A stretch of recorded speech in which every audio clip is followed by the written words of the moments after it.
La Arquidiócesis de Santo Domingo y el Instituto Catequístico Fray Ramón Pané presentan su programa Catequista con Espíritu, un espacio dedicado a la formación, orientación e información de nuestros catequistas. Catequista, catequista, con espíritu, con espíritu.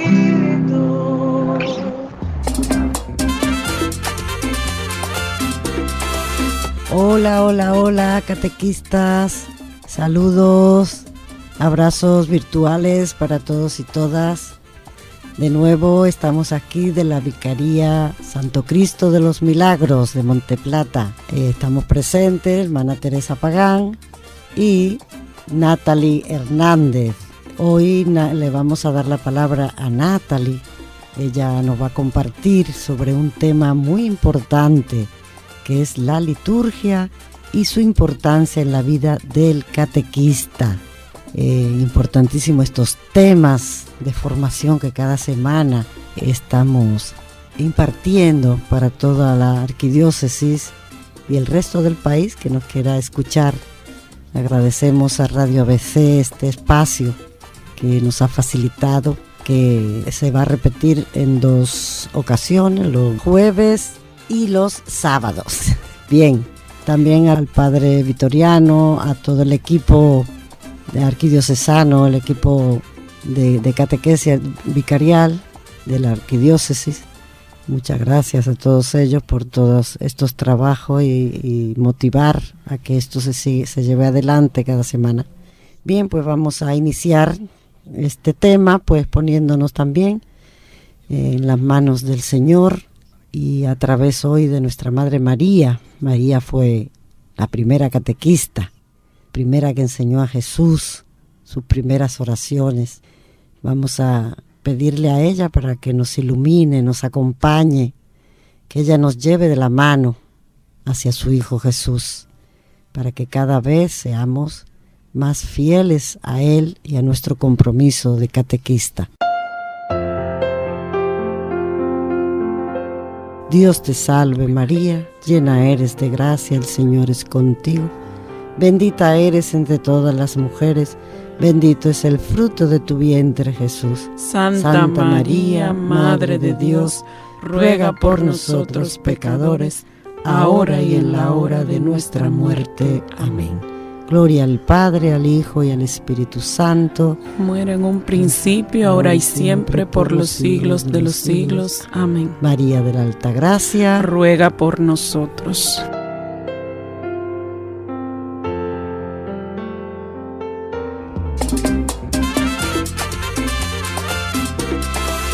Muy bien, bienvenida Natalie. Hoy te tenemos aquí para que nos comparta este tema tan importante que es el tema de la liturgia y la importancia que tiene la liturgia en la vida del catequista.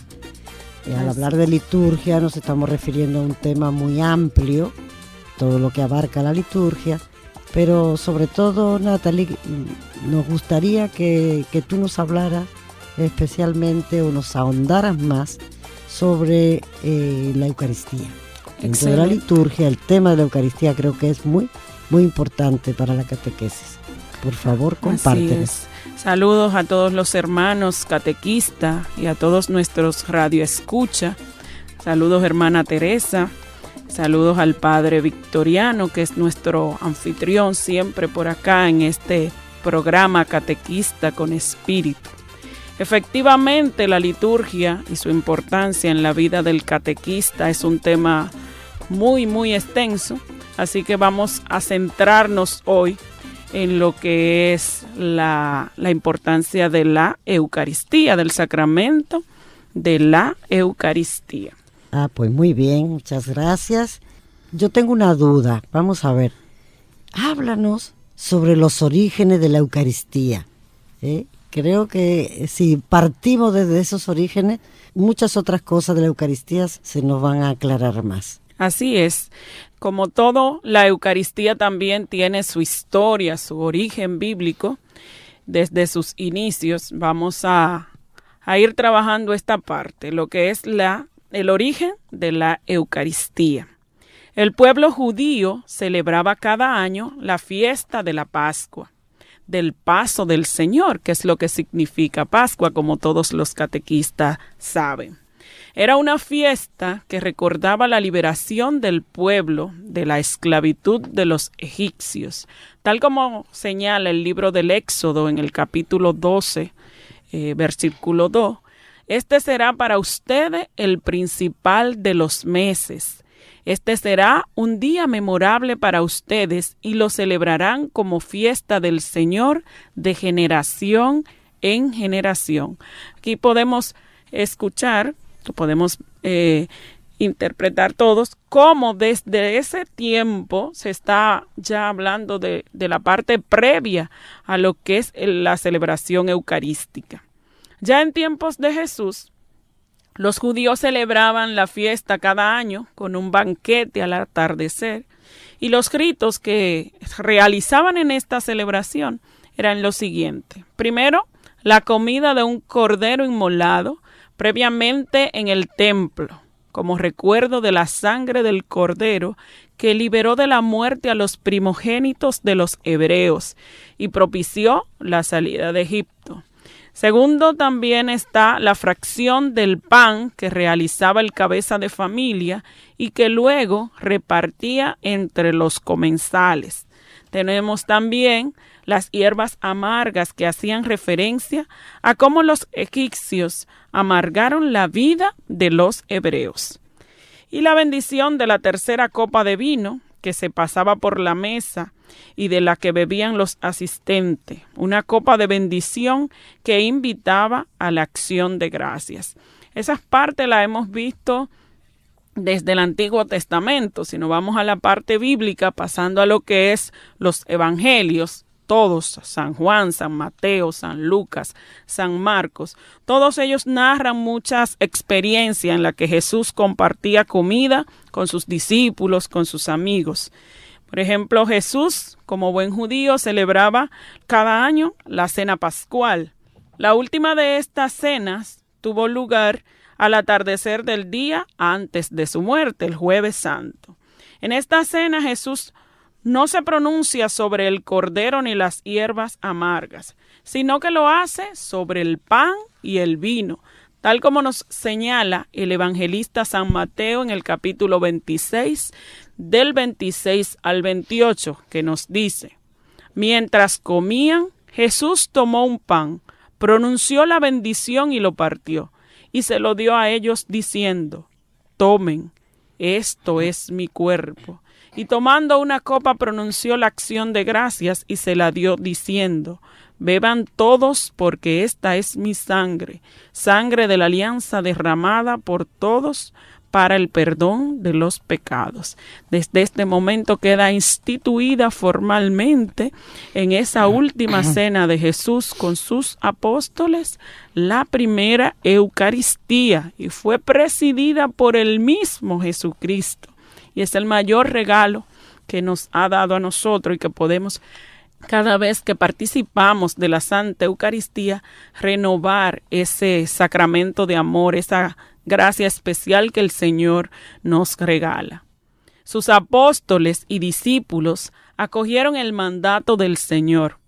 Después de la resurrección de Jesús y de la venida del Espíritu Santo, los cristianos se siguieron reuniendo para perpetuar su entrega y celebrar el memorial de la muerte y resurrección del Señor. Y desde esos tiempos de los apóstoles se ha seguido celebrando la Santa Eucaristía generación tras generación, y hoy continúa celebrándose en cada una de nuestras parroquias, nuestras comunidades. Damos gracias al Señor por este hermoso regalo. Otra parte importante a resaltar en lo que es el origen de la Eucaristía es la parte de la palabra memorial. La Santa Biblia nos dice la expresión: hagan esto en memoria mía, cuando Jesús señala a los discípulos y con esto a todos los sacerdotes, los presbíteros, a hacerlo en memoria del mismo Jesucristo. No es un mero recordar el pasado, es revivir la fuerza y la eficacia de la Pascua. Cuando Jesús dice a sus discípulos estas palabras, no los invita simplemente a hacer un rito, un gesto ritual con el pan y con el vino. No, los está invitando a revivir existencialmente todo el significado de su vida, la autodonación hasta la autoentrega suprema de su muerte. Muy bien. O sea que podemos decir que la vida cristiana tiene su fuente en la Eucaristía.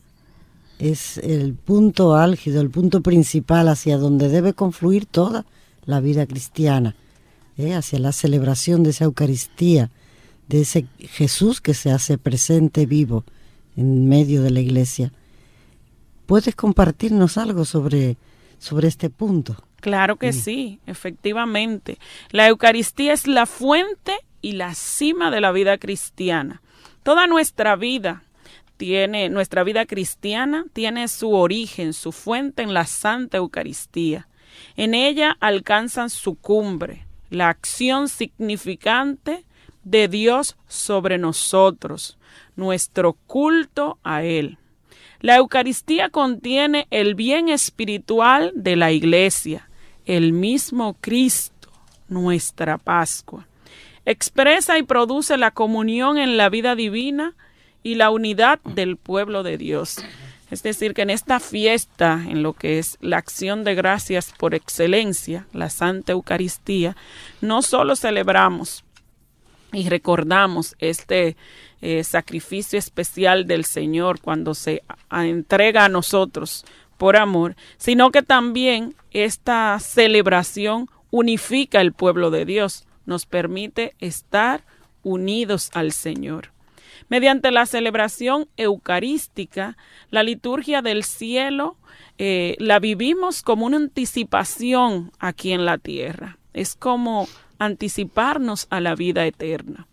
Participar en la Eucaristía también es tener la oportunidad de entrar activamente en la dinámica de la existencia de Jesús, de su vida, de su muerte y de su resurrección. La Eucaristía siempre ha sido, para nuestra Iglesia, y lo seguirá siendo, el más preciado, el verdadero tesoro escondido, su fuerza nuclear. A lo largo de los siglos ha ido adquiriendo distintas modalidades y se ha puesto en juego la creatividad litúrgica en textos, oraciones, en la ubicación del altar, en muchas otras cosas, pero la esencia sigue siendo siempre la misma: unirnos a Jesucristo, dar gracias, porque Él se ha querido quedar con nosotros en esa fracción del pan y del vino. En el Vaticano II supuso un gran avance en la presentación y en el tratamiento de la Eucaristía. La Constitución Conciliar sobre la liturgia ha resumido el rico contenido de este sacramento. Vamos a tomar el Sacrosanctum Concilium 47. Vamos a compartir esta fracción con ustedes que nos dice: nuestro Salvador, en la última cena, la noche que le traicionaban, instituyó el sacrificio eucarístico de su cuerpo y sangre, con el cual iba a perpetuar por los siglos hasta su vuelta el sacrificio de la cruz y confiar así a su esposa, la Iglesia, el memorial de la muerte y resurrección.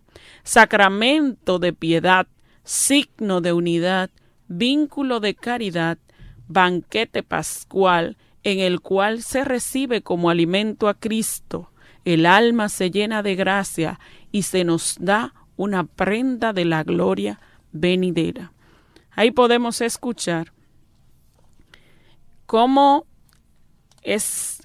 todos los detalles de este importantísimo sacramento que nos llama a la unidad, a mostrar caridad con los hermanos y sobre todo a reconocer que el único que alimenta nuestras almas es Cristo. En el concilio también se recuperaron las categorías de memoria y símbolo del sacramento, y se explica mejor el sentido sacrificial, tal como nos señala el compendio del Catecismo de la Iglesia Católica en el numeral 287, que nos dice: la Eucaristía es el banquete pascual porque Cristo, realizando sacramentalmente su Pascua, nos entrega su cuerpo y su sangre, ofrecidos como comida y bebida, nos une con Él entre nosotros en su sacrificio. Vemos en esta parte del compendio, vemos cómo nos resalta la importancia de la unidad. Nosotros, los catequistas, debemos vivir a plenitud la Santa Eucaristía. No simplemente participar, estar ahí sentados, sino vivir este banquete, esta acción de gracias por excelencia, vivirla en su justa dimensión, como lo más preciado que tenemos, como lo más importante en la vida de todo cristiano, especialmente de todo cristiano católico comprometido. La reforma litúrgica de Vaticano II trata de promover una participación más activa y responsable de todo el pueblo de Dios en la celebración y de poner relieve sus partes, introduciendo por ellos algunos cambios. Sin ser esenciales, ayudan a la comprensión y la participación. Por ejemplo, el que preside está de cara a la comunidad. Antes, en la celebración de la Santa Eucaristía no era así. El sacerdote estaba de espalda al pueblo.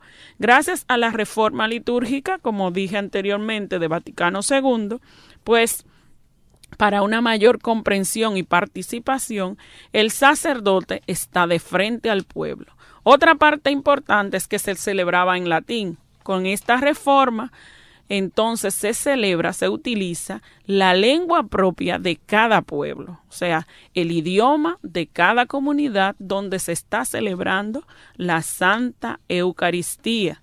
No solo que se celebra, o sea, que se comparte la homilía, sino que también todas las oraciones se hacen en las traducciones de la lengua de esa comunidad, de esa parroquia donde se está celebrando la Santa Eucaristía. Otra parte importante con la reforma fue que se emplea una mayor fuerza simbólica. Hay otros símbolos visibles para darle más vida a lo que es la celebración Eucaristía. También se da una profunda renovación en los cánticos, en los cantos que escuchamos, que compartimos en la Santa Eucaristía. Se da esa renovación adaptándolo a la realidad propia de cada comunidad, de cada región. Todo esto con el interés de que los obispos entendieron como muy importante hacer esta reforma litúrgica para promover una participación más activa. Y cada vez más vemos la importancia de que se haya realizado esta renovación, porque así cada uno de los participantes, de lo que tenemos la bendición de poder participar en la Eucaristía, en la fuente y cima de la vida cristiana, pues podemos vivirla de una manera mucho más intensa, mucho más clara, porque estamos conociendo cada uno de los términos que se emplean en la misma. Muy bien, muchas gracias. Fíjate que yo me estaba recordando que lo que el Vaticano II hizo fue volver a los orígenes, ¿verdad? O sea, a lo que sería la Eucaristía cuando comenzó, que luego a lo largo de ya con el Imperio Romano, con todo lo que se le fue pegando a la Iglesia, quizás se separó un poquito de esos orígenes, se fue ya convirtiendo más en un acto ya litúrgico, como más ritual, y nos fuimos separando, pero gracias al Vaticano II se volvió a retomar y a darle su sentido verdadero. Entonces, este tema es muy importante y lo vamos a seguir reflexionando, pero nos vamos a tomar un momento de descanso para seguir pensando qué tan grande es este sacramento de la Eucaristía, este Jesús que se nos hace presente en cada Eucaristía. No se vayan, que volvemos enseguida. Ahora seguimos cantando. Muy bien, hola, de nuevo aquí estamos. Y seguimos con lo que estábamos hablando, tan importante. ¿Se acuerdan de qué hablábamos? La Eucaristía, la importancia de la liturgia en la catequesis, sobre todo el sacramento de la Eucaristía, que es en el que estamos profundizando ahora. Natalie, ya hemos visto que la Eucaristía no es solamente la pura celebración de un rito, de un ritual, es algo más. ¿Tú podrías decirnos qué algo más, qué frutos tiene la Eucaristía? Dinos algo. Claro que sí. La Eucaristía tiene unos efectos, unos frutos que nos regala a todos nosotros, a todos los que tenemos la oportunidad de vivirla, de participar en ella. El compendio del Catecismo de la Iglesia Católica en el numeral 292 nos dice: la Sagrada Comunión acrecienta nuestra unión con Cristo y su Iglesia, conserva y renueva la vida de la gracia recibida en el bautismo y la confirmación, nos hace crecer en el amor al prójimo, fortaleciéndonos en la caridad, nos perdona los pecados veniales y nos preserva de los pecados mortales para el futuro. En este numeral 292 podemos identificar varios frutos que nos regala la Eucaristía. Hoy vamos a compartir 5 de esos frutos y también vamos a escuchar sobre su fuente bíblica, es decir, de dónde sacamos esos frutos, basados en qué. Pues primero tenemos que se recibe la fuerza y la energía de Jesucristo.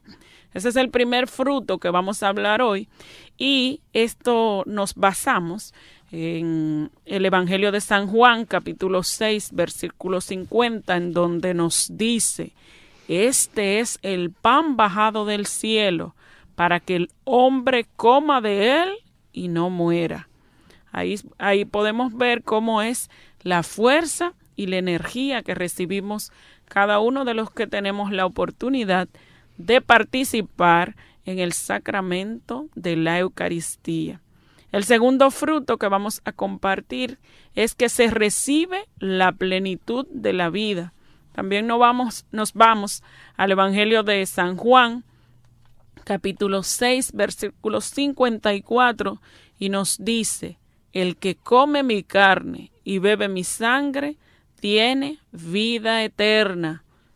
Así que ahí alcanzamos este efecto de la Eucaristía, que es la vida plena, la vida eterna. El tercero que vamos a compartir es: se realiza una íntima comunión entre Jesucristo y nosotros. El capítulo 6 de San Juan, en el versículo 56 nos dice: el que come mi carne y bebe mi sangre, habita en mí y yo en él. Y durante todo lo que hemos estado compartiendo, hemos hablado de esa unidad, de esa íntima relación entre nosotros y Jesucristo. De esa íntima comunión nos habla el tercer fruto que estamos compartiendo. El cuarto: se realiza también una íntima comunión entre todos los que participamos de la Eucaristía, esa fraternidad entre los hermanos. Y la primera carta del apóstol San Pablo a los Corintios, del capítulo 10, versículo 17, nos dice: el pan es uno, y así nosotros, aunque somos muchos, formamos un solo cuerpo, porque comemos todos del mismo pan. Es decir, que participar de la Santa Eucaristía a todo el pueblo de Dios nos hace hermanos. La importancia de nosotros vivir esa fraternidad, compartir el dolor de nuestros hermanos y disfrutar las alegrías también de nuestros hermanos. Ese sentirnos cerca, sentirnos verdaderos hermanos, compartir sobre todo nosotros los catequistas compartir todas nuestras experiencias, buenas y malas, como un solo. Y el quinto de los frutos que hoy vamos a mencionar es que purifica de los pecados. Purifica de los pecados. Este es uno de los significados muy importantes, como los demás que hemos mencionado. Todos realmente tienen una alta prioridad en la vida de todo cristiano comprometido. Purifica de los pecados. Vamos a escuchar la cita bíblica de San Juan, capítulo 13, donde nos dice que uno de los significados que le atribuyó Jesús al lavar los pies a sus discípulos ante la última cena fue esta, de que nos limpia de los pecados. Estos son los frutos que recibimos de la Eucaristía, pero ustedes saben, hermanos catequistas, que realmente son muchos los regalos que el Señor nos da en la Santa Eucaristía. Son muchas las experiencias positivas de nuestras vidas, de nuestra vida espiritual, de nuestra vida social y en todos los sentidos que podemos experimentar en la Santa Eucaristía. Es decir, que hablar de los regalos que nos da ese verdadero tesoro que es la Eucaristía, nos tomaría más de una hora compartir todos los frutos, así que hemos querido sintetizar entre estos 5 frutos y compartirlo con todos ustedes. Pues claro que sí. La Eucaristía tiene mucha más riqueza y mucho más fruto de lo que tú nos has compartido, ya lo sabemos. Pero será en otra ocasión, porque el tiempo está limitado. Y es tan importante saber que tenemos este sacramento, digamos, a nuestras manos, que podemos participar, que en todas nuestras parroquias, comunidades, tenemos la posibilidad de participar de este sacramento, esta comida, esta acción de gracias, este encontrarnos así personalmente con Jesús y con nuestros hermanos. Y me gustaría como que también me dijeras un poquito cómo es esta celebración litúrgica, ¿verdad? Hay una serie de símbolos, hay acciones que se realizan. Explícanos un poquito, explícanos qué significado, ¿verdad? Tiene toda esta acción litúrgica. Sí, efectivamente, la Eucaristía es rica en signos, gestos, palabras. La celebración en sí es bien enriquecedora para nuestra vida porque tiene varios gestos que tienen un significado y es muy importante que como catequista conozcamos estos significados, porque nada en la celebración eucarística está ahí de adorno. Todo tiene un valor, un significado que nosotros como catequistas somos los primeros que debemos conocer. Y ustedes saben que nuestros niños son muy curiosos, están siempre muy atentos, son creativos y hay que tener estas respuestas para cuando se acercan a nosotros con esa inquietud poder responderles. Pues bien, vamos a ver primero estos 4 elementos, la parte de los signos, los gestos, las palabras y la celebración en sí. Por ejemplo, los signos. El pan y el vino son alimentos básicos por medio de los cuales el Señor quiere manifestarse y entregarse. El pan tiene múltiples significados. Este signo del pan es también un símbolo de una comida de alianza, pan del cielo, pan de vida. Ese alimento espiritual viene a estar significado en el pan porque, como les dije, nos habla de una alianza. No es simplemente, como dice una amiga, harina y agua, sino que este pan es una comida que simboliza esa alianza del Señor con nosotros. El vino es un signo cultural de alegría y fuerza. El vino viene a representar la alegría, la fortaleza.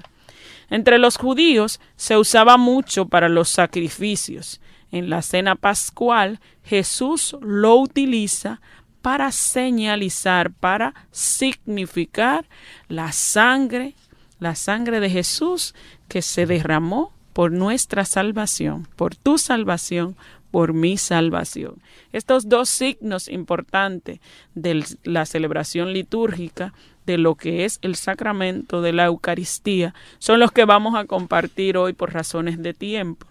En cuanto a los gestos, al ofrecer el pan y el vino a sus discípulos, Jesús realiza unos gestos muy importantes y que están llenos de significado. Por ejemplo, toma en sus manos el pan y el vino para hacerlos suyo.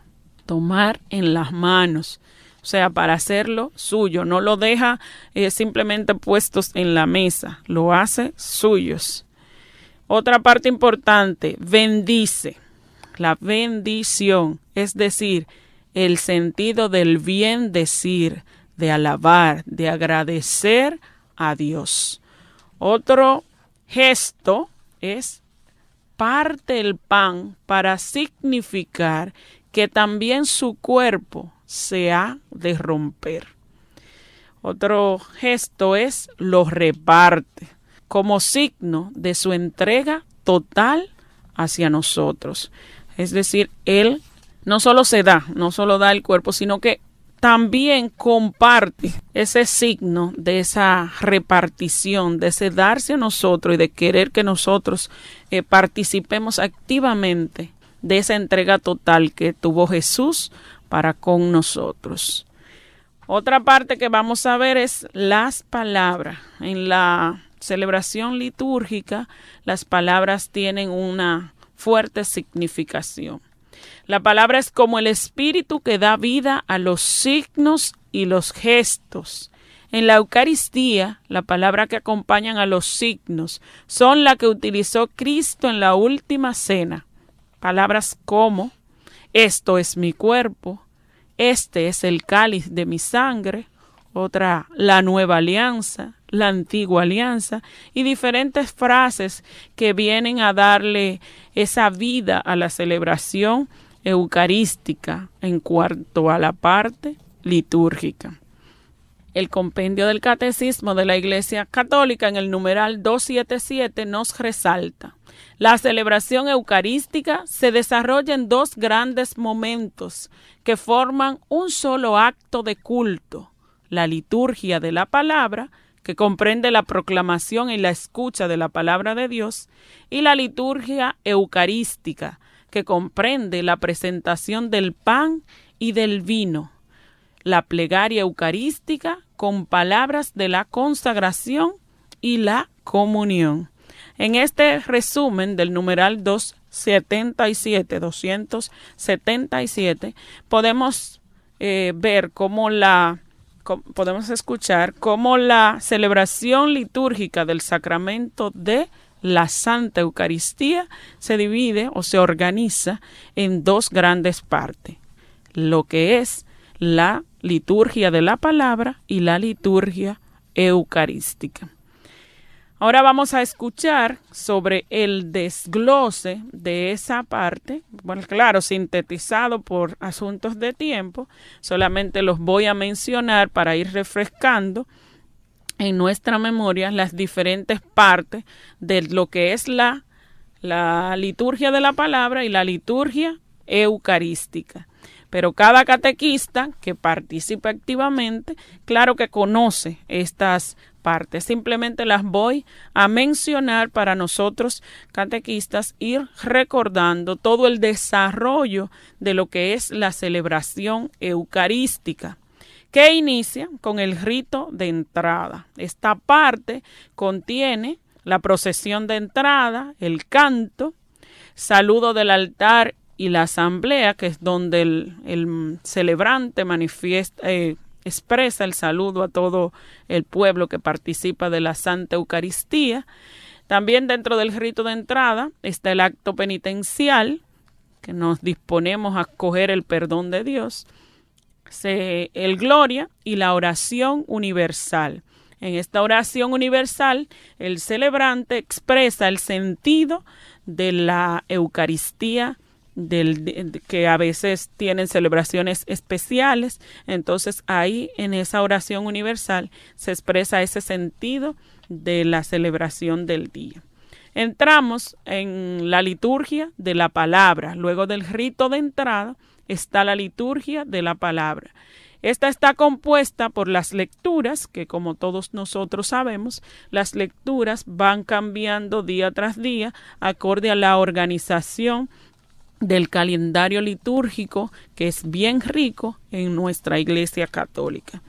Luego está de las lecturas, está la homilía, que es cuando el sacerdote comparte una meditación, una reflexión sobre las lecturas con todo el pueblo. Está en la liturgia de la palabra también la parte de la profesión de fe, que es el credo, y finalmente la liturgia de la palabra está compuesta por la oración de los fieles, que como ustedes saben son las plegarias, las intenciones que expresamos en la celebración de la Eucaristía. Luego de la liturgia de la palabra, en la celebración como tal del sacramento de la Eucaristía, pasamos a lo que es la liturgia de la Eucaristía. Está compuesta por dos partes. Primero, la presentación de la ofrenda, que es donde se presentan las especies del pan y el vino, se hace la colecta, se recogen las ofrendas y se hace la oración donde se refleja la ofrenda de Jesús y de la comunidad.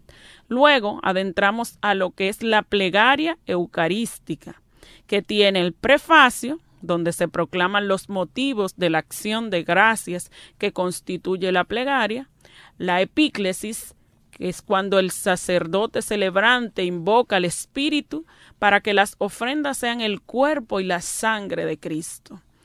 De ahí viene la parte de la consagración, donde se narra la última cena y se hace presente al Señor.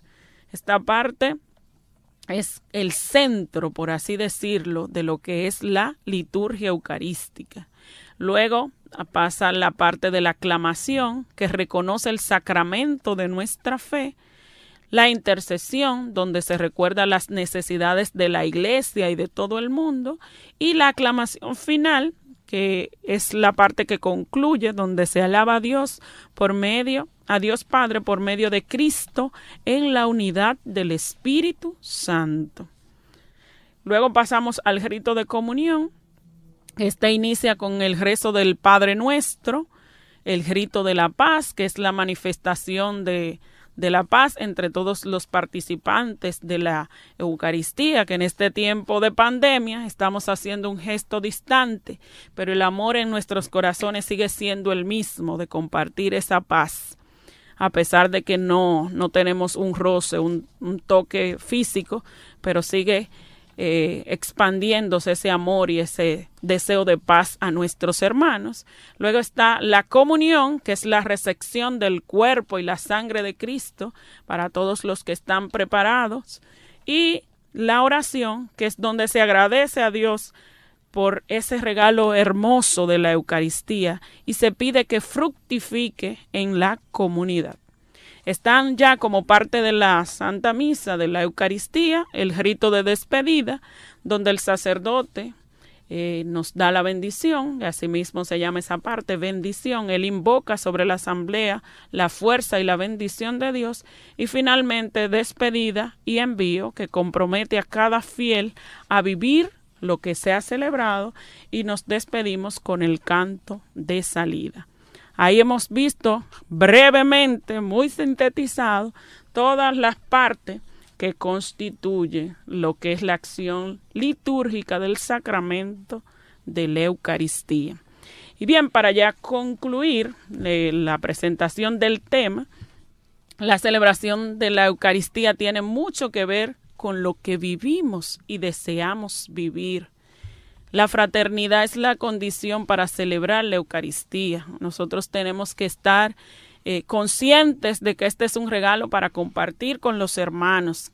La Eucaristía crea, fundamenta y desarrolla la fraternidad. Nos invita a compartir el pan, a compartir todo lo que tenemos con nuestros hermanos.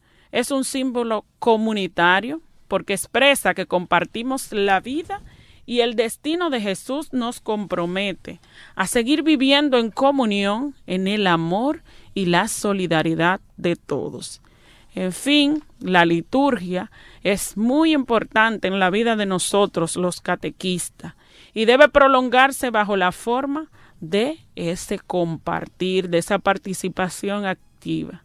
Promover siempre la justicia, luchar contra el hambre en el mundo, liberar a los oprimidos de todo mal y, sobre todo, hermanos catequistas, que esta celebración, que la celebración de la Santa Eucaristía para nosotros nunca sea un rito vacío. Siempre le demos la importancia que tiene, le demos ese sentido que tiene, porque así vamos a tener una mejor calidad de vida espiritual y vamos a vivir una actitud diferente con esa fiesta de acción de gracias por excelencia que es la Santa Eucaristía. Bendiciones para todos. Muchas gracias, Natalie. Qué importante este tema de la Eucaristía, qué importante, y que nos hace reflexionar y cuestionarnos cuántas veces nosotros vamos a la Eucaristía solamente por cumplimiento, como dice la palabra, cumplo y miento, ¿verdad? No, la Eucaristía hay que hacer la vida, y la Eucaristía es la celebración de la vida. Si no, tú no tienes una vida de fe, tú no vas a celebrar nada. Si tú no tienes una vida de compromiso, tú tampoco vas a celebrar nada en la Eucaristía. Por tanto, en la Eucaristía celebramos nuestra vida, la vida de fe. Y la vida, nuestra vida, estará también alimentada por esa Eucaristía. Así que la Eucaristía es un compromiso de compartir mi vida y todo lo que soy con los demás, así como Jesús compartió su vida con nosotros. Muchas gracias, Natalie, y muchas gracias a todos los que nos escuchan, catequistas, todos los demás que están interesados en estos temas. Les agradecemos que estén con nosotros. Hoy ya lamentablemente tenemos que terminar, ya se nos pasó la hora, pero la próxima semana estaremos de nuevo aquí. Así que todos, todas están invitados. Recuerden que la formación es algo muy importante, los catequistas, esencial, que nos lo recuerda, como decíamos en el anterior tema, nos lo recuerda el directorio. El nuevo directorio de la Iglesia Católica pone mucha importancia, mucha énfasis en lo que es la formación de los catequistas. Así que, hermanos, hermanas catequistas, vamos a seguir profundizando en la formación. Hermanos y hermanas, Dios nos bendiga a todos y hasta la próxima semana, y nos vamos a despedir pidiéndole a Dios que nos bendiga en el nombre del Padre, del Hijo y del Espíritu Santo. Amén. Y cantando también con alegría nuestro canto de los catequistas.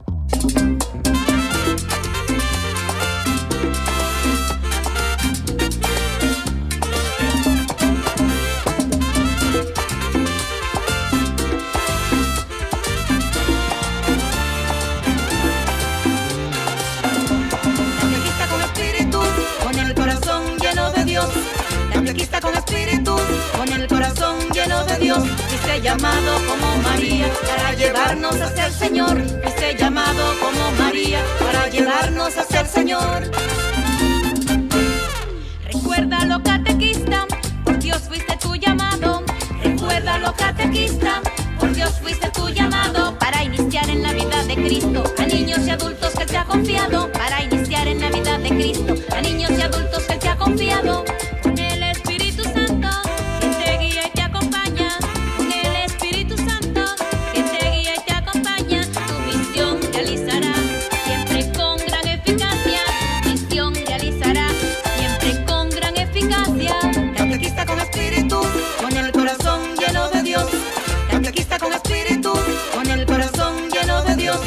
Llamado como María para llevarnos hacia el Señor. Fuiste llamado como María para llevarnos hacia el Señor.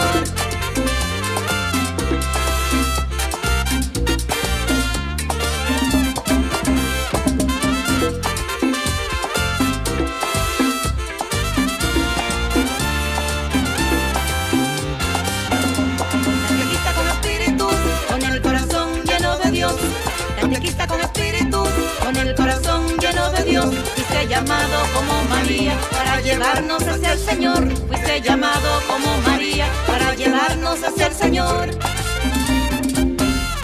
Eres testigo de Cristo, un apóstol de su amor.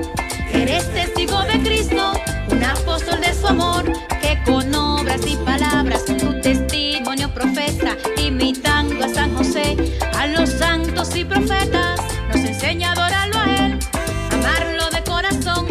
Nos enseña a adorarlo a Él, amarlo de corazón. Pues tú como catequista debes ser adorador, porque nadie puede dar lo que no hay en su corazón, porque nadie puede dar lo que no hay en su corazón. Catequista con espíritu, con el corazón lleno de Dios.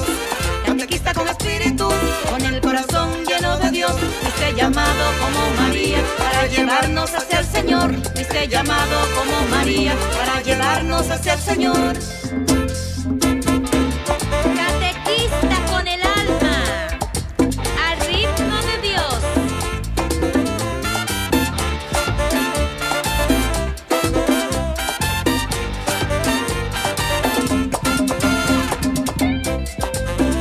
Gózate en el Señor, con el peregrino, al ritmo de Dios.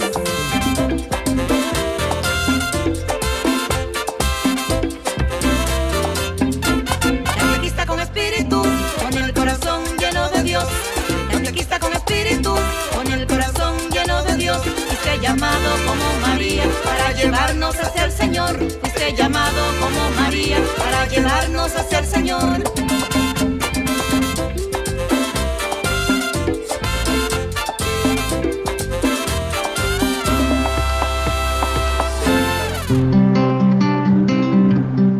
La Arquidiócesis de Santo Domingo y el Instituto Catequístico Fray Ramón Pané presentaron su programa Catequista con Espíritu.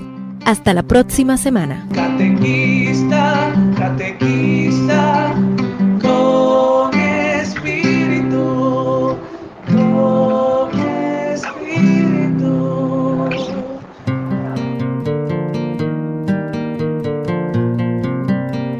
Catequesis con espíritu. Grandes catequesis de grandes catequistas. De las catequesis de San Ignacio de Antioquía. Una sola oración y una sola esperanza en la caridad y en la santa alegría. Como en las personas de vuestra comunidad que tuve la suerte de ver, os contemplé en la fe a todos vosotros y a todos cobré amor. Yo os exhorto a que pongáis empeño por hacerlo todo en la concordia de Dios, bajo la presidencia del obispo que ocupa el lugar de Dios y de los presbíteros que representan al colegio de los apóstoles, desempeñando los diáconos, para mí, muy queridos, el ejercicio que les ha sido confiado del ministerio de Jesucristo, el cual estaba junto al Padre antes de los siglos y se manifestó en estos últimos tiempos. Así pues, todos, conformándoos el proceder de Dios, respetaos mutuamente, y nadie mire a su prójimo bajo un punto de vista meramente humano, sino amaos unos a otros en Jesucristo en todo momento. Que nada haya en vosotros que pueda dividiros, antes bien, formad un solo cuerpo con vuestro obispo y con los que os presiden, para que seáis modelo y ejemplo de inmortalidad. Por consiguiente, a la manera que el Señor nada hizo sin contar con su Padre, ya que formaba una sola cosa con Él, nada, digo, ni por sí mismo ni por sus apóstoles, así también vosotros, nada hagáis sin contar con vuestro obispo y con los presbíteros, ni tratéis de colorear como laudable algo que hagáis separadamente, sino que reunidos en común haya una sola oración, una sola esperanza en la caridad y en la santa alegría, ya que uno solo es Jesucristo, mejor que el cual nada existe. Corred todos a una, como un solo templo de Dios, como a un solo altar, a un solo Jesucristo que procede de un solo Padre, que en un solo Padre estuvo y a Él solo ha vuelto. No os dejéis engañar por doctrinas extrañas ni por cuentos viejos que no sirven para nada, porque si hasta el presente seguimos viviendo según la ley judaica, confesamos no haber recibido la gracia. En efecto, los santos profetas vivieron según Jesucristo. Por eso, justamente fueron perseguidos, inspirados que fueron por su gracia, para convencer plenamente a los incrédulos de que hay un solo Dios, el cual se habría de manifestar a sí mismo por medio de Jesucristo, su Hijo, que es su palabra, que procedió del silencio y que en todo agradó a aquel que lo había enviado. Ahora bien, si los que se habían criado en el antiguo orden de cosas vinieron a una nueva esperanza, no guardando ya el sábado, sino considerando el domingo como el principio de su vida, pues en ese día amaneció también nuestra vida, gracias al Señor y a su muerte. ¿Cómo podremos nosotros vivir sin aquel a quien los mismos profetas, discípulos suyos ya en espíritu, esperaban como a su Maestro? Y por eso, el mismo a quien justamente esperaban, una vez llegado, los resucitó de entre los muertos. De las catequesis de San Ignacio de Antioquía. Una sola oración y una sola esperanza en la caridad y en la santa alegría.